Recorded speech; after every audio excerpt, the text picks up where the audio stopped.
Hello friends, welcome to my channel Education Life. Myself Rishika and here is the video for standard 9th, and in this video I am going to explain you the poem that is Invictus, and it was written by William Ernest Henley, and I will try to make you understand all the content of the poem, and if you like my video please like and subscribe my channel. So let's start with the poem now. So here is the poem Invictus, and it was written by William Ernest Henley as I told you earlier. So Invictus का मतलब होता है unconquered और unbeaten भी आप बोल सकते हो, जिसे जो किसी से भी हारे ना, ओके, जिसे कोई कंट्रोल ना कर सके, इट इज़ अनकॉन्करेबल, ओके, जिसे कोई जकड़ ना सके, that. So it is written by William Ernest Henley, and William Ernest Henley बहुत ही वेल नोन ब्रिटिश पोएट है. एंड इन्होंने इनविक्टस पोएम, जब उन्हें ट्यूबरक्लोसिस हो गया था और उनकी फूड को उनके बॉडी से अलग करना पड़ा था, तब उन्होंने ये पोएम लिखी थी. So will start with the first para, that is out of the night that covers me black as the pit from pole to pole. So here pit का मतलब है लार्ज डीप होल, ओके, वो compare कर रहे हैं. So I will tell you. यहाँ पर वो कह रहे हैं कि out of the night that covers me, यहाँ पर उन्होंने नाइट को कंपेयर किया है पेन और ट्रेवल से. It is a metaphor, you can see, okay, this line is a metaphor. तो सो वो कह रहे हैं कि उनके लाइफ में ट्रबल और पेन ने उन्हें ऐसे घेर लिया था, black as the pit from pole to pole, okay, black as the pit. यहाँ पर वो सिमिली का, it is a simile, okay, it is a figure of speech simile. यहाँ पर वो नाइट को कंपेयर कर रहे हैं ब्लैक एज द पिट से, कि कैसे वो गड्ढा वगैरह, कैसे जो इतने अंधेरा होता है वहाँ पर. तो वो कह रहे हैं कि रात का अंधेरा, वो ट्रबल, रात के अंधेरे से उनका मतलब है ट्रबल और पेन से.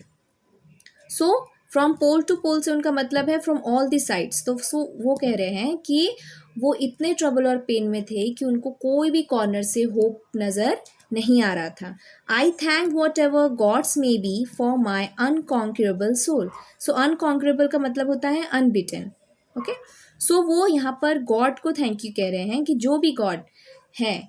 सो यहाँ पर वो प्रेयर नहीं कर रहे हैं, यहाँ पर वो थैंक यू कह रहे हैं, कि गॉड को थैंक यू कर रहे हैं कि उन्होंने उनको ऐसा सोल दिया जो कि अनकॉन्करेबल है, जो इससे डिफीट ना हो, जो इसे हार ना माने. In the fail clutch of circumstance I have not विंस्ड nor cried allowed. So fail clutch का मतलब है विक्ट ट्रैप, ओके, किसी को हम ट्रैप जब फंसाते हैं, जब किसी को ट्रैप में फंसाया जाता है वो. सो वो यहाँ पर कहना चाह रहे हैं कि उनके फेल क्लच ऑफ सर्कमस्टेंस का मतलब है जब उनके लाइफ में ऐसे सिचुएशंस आए, सर्कमस्टेंस मतलब कि ऐसी परिस्थिति, ऐसी सिचुएशन आई जो उनके हिसाब से नहीं थी, हम सबके लाइफ में आती है. जब उनके लाइफ में ऐसे आई तो ही had not winced, winced means with tear with pain, जब हम दर्द से रोते हैं. सो वो वहाँ पर रोए नहीं, उसे हार उन्होंने नहीं मानी. Under the bludgeoning of chance, या बल्जिंग का मतलब है to hit someone hard repeatedly with a heavy weapon. So वो यहाँ पर कह रहे हैं कि जब उनके, चांस का मतलब है जब मिसफॉर्चून, मतलब उनके साथ जब गलत हुआ और वो सिचुएशन बार बार उनके साथ हुई, तभी भी वो उसे हार नहीं माने. My head is bloody but onboard. यहाँ पर वो हेड को कंपेयर कर रहे हैं कॉन्फिडेंस से, ओके, उनके थाउट और कॉन्फिडेंस से कंपेयर कर रहे हैं. So it is similarly like a metaphor only. So यहाँ पर वो कंपेयर कर रहे हैं. सो यहाँ पर वो कह रहे हैं my head is bloody but onboard. Onboard का मतलब है अपराइट. सो वो यहाँ पर हेड को कंपेयर कर रहे हैं, इट इज़ अ मेटाफर. यहाँ पर वो हेड को कॉन्फिडेंस और थाउट से कंपेयर कर रहे हैं. और आप इससे भी देख सकते हो कि वो ये भी कहना चाह रहे हैं कि मेरे ऊपर जितने भी ट्रबल आए, फिर भी मेरा हेड हमेशा अनबोर्ड रहा, मतलब वो एकदम हेल्ड अप मीन्स वो हमेशा अपने सिर को मतलब उनके सामने वो झुके नहीं, उनके सामने नहीं झुके और अपने सर को हमेशा ऊंचा रखा. Beyond this place of wrath and tears, here wrath means anger, looms but the horror of the shade. looms का मतलब है appear, ओके. सो यहाँ पर बोल रहे हैं कि उनके लाइफ में एंगर मीन्स उन्होंने ऐसे सिचुएशंस आए उनके लाइफ में जहाँ पर उनको बहुत ही गुस्सा, और टीयर्स मीन उनके आंसू भी आए, उनको बहुत गुस्सा भी आया. और इसके बाद हॉरर ऑफ द शेड से उनका मतलब है हॉरर ऑफ द डेथ. सो इसके बाद जो उनकी लाइफ आने वाली है, कि उनके डेथ के बाद क्या होगा, डेथ के टाइम क्या होगा, ये सारी चीज़ें. And yet the menace of the years finds and shall find me अनएफ्रेड.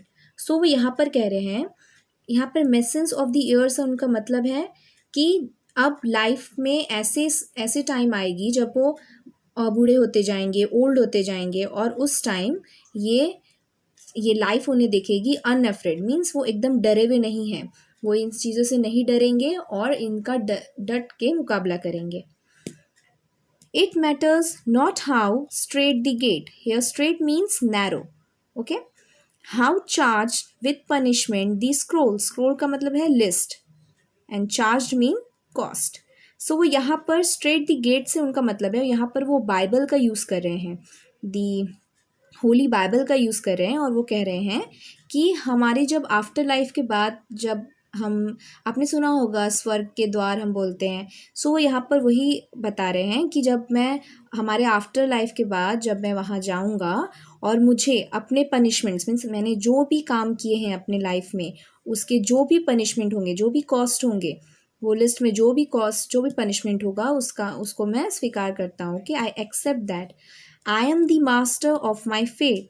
Master का मतलब incharge, and fate means luck, और यू कैन से वो जो भी उन्होंने काम किया उनके लाइफ में. सो वो यहाँ पर कह रहे हैं कि मैं अपने लाइफ का, जो भी मैंने अपनी लाइफ में जो भी चीज़ें की है, उसकी मैं रिस्पॉन्सिबिलिटी लेता हूँ कि मैंने वो चीज़ किए हैं, और उसकी जो भी सज़ा होगी वो मैं भुगतने को तैयार हूँ. एंड लास्टली वो कहते हैं, I am the captain of my soul. So यहाँ पर वो आप देख सकते हो, यहाँ पर वो अपने आप को कैप्टन से कंपेयर कर रहे हैं, कैप्टन ऑफ द शिप से कंपेयर कर रहे हैं, जैसे कि कैप्टन्स होते हैं शिप के, वैसे वो कंपेयर कर रहे हैं कि मैंने जो भी काम किया वो मैंने अपने खुद के ओन फीलिंग से किया है. So this is the poem by William Ernest Henley. And आप देख सकते हो कि ये पोएम में सिर्फ उन्होंने अपने लाइफ को कैसे कंट्रोल कर सकते हैं हम, और हमारा सोल जो कि इसे ब्रेवली फाइट कर सकता है, वो बताया है. And it is nothing but all the, जैसे कैसे हम ट्रबल एंड पेन को स्ट्रांगली एंड ब्रेवली फाइट कर सकते हैं, वो है. And I will tell you the rhyming scheme of this poem. So here is the rhyming scheme of the poem. The rhyming scheme of the first stanza is A B A B, and the second stanza is C D C D, and the third stanza is E F E F, and the fourth stanza is G H and G H. So here we had completed with our poem Invictus, and thank you for watching. Keep learning with me. Stay home, stay safe.